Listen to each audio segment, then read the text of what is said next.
What are some of the lessons that other NBA teams can learn from the way that the Nuggets have built their contending squad?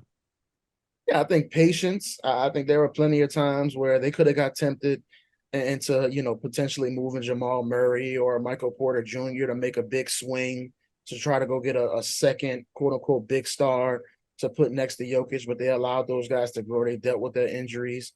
They didn't rush the process. And also just the ability to find some of these role players that fit with your stars. And I mean, the benefit of having Jokic is that anybody fits with him, right? You could put anybody Yeah. next to him, he'll make him look good.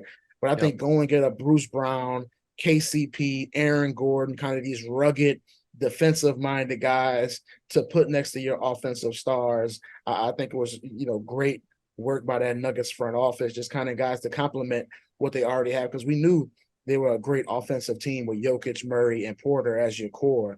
But bringing in Brown, KCP, and Gordon, I think gave them that defensive mindset that you've kind of seen throughout these playoffs. And I think, they got one of the best, 7-man rotations in the league, hands down, just because not so much the talent, but just the way those guys fit together and they understand how to play together and play off of each other. And you've seen those guys step up. Of course, Jokic has been incredible. He's been the best player in the playoffs. But I think getting the production they've gotten from those role players is what really has Denver looking like the favorite right now, because those other guys are contributing and they know exactly how to fit next to those stars. And just never overreacting to things that were out of their control, right? Like they could have fired Malone a number Yep. of times just Yeah. because they weren't making deep playoff runs. And part of it was just Jamal Murray was hurt. Their backcourt last year, their starting backcourt was Monty Morris and Will Barton in the playoffs.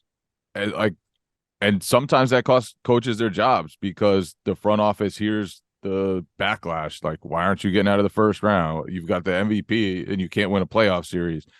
And they looked at it rationally and said, you know what, when Murray's back, when Porter Jr.'s back, this team is going to have a chance. And they kept everything together and they just knew. And I think that gave time for Jamal Murray to come back from injury. That gave time for Michael Porter Jr. to advance from, just a scorer to now he's so much better at the other parts of the game, so much better with his defensive rotations, with how he can find people offensively by using his shooting gravity and making the extra pass. And so it gave time for their core to flourish together. And most franchises just don't do that. And so they believed in this group even when it was difficult to believe in them.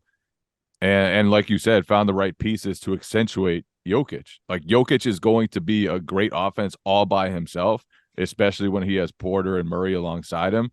So they had to go out and find those athletic wings, and they found the perfect ones who had the right mentality to know I'm not going to be a scorer for this team. I'm not gonna need the ball in my hands all the time. For Aaron Gordon, like that took changing his game. He liked the ball in his hands when he was in Orlando, sometimes to the detriment of himself and to that team. And now he just focuses on what he does best. And so I think it's a lesson in knowing what you have, valuing what you have the right way. Even if you look back, like there was once a question about Jokic versus Nurkic, right? Yeah. And, Yeah. and at the time, it wouldn't have been crazy to be like, you know what, Jusuf Nurkic is good. Let's move this Jokic guy and just keep Nurkic. And And they said, no, Nurkic, no, no. Like this young dude has a gift. Let's build the yeah. entire offense around him. Let's focus everything around him. And that's when everything changed for them.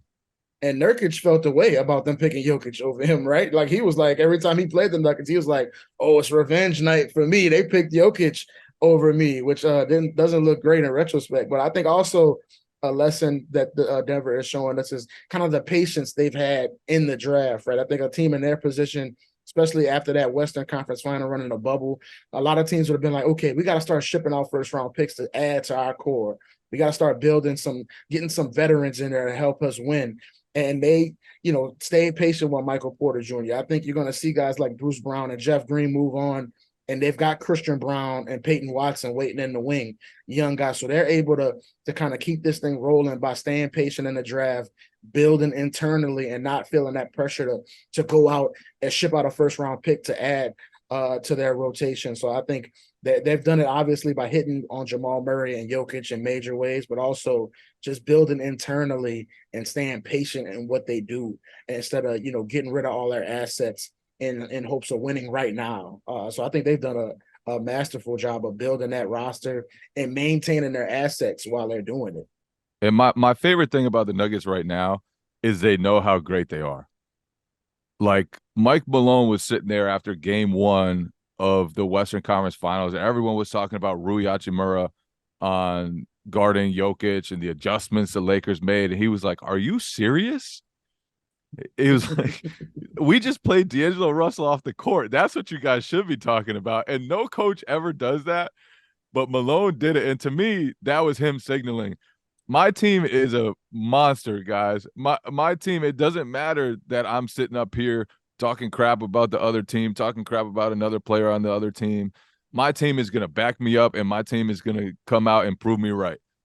And you can tell from the way they carry themselves right now. Not only do they know they're great, but they're playing up to that expectation all the time, and it's just fun to watch. Yeah. And everybody's pulling on the same rope with this team, which I think really matters. I mean, they dealt Bones Highland at the deadline for 2 second-round picks because I think that he was like the only one where they looked at him like, I'm not sure that he's pulling on the same rope that everybody else he was is. definitely not pulling on the same rope. Let's get him out of here. And so he wanted that rope for himself. Yeah. And he's super talented. Like that's a really talented player that you could justify keeping around just because like he's got some upside there.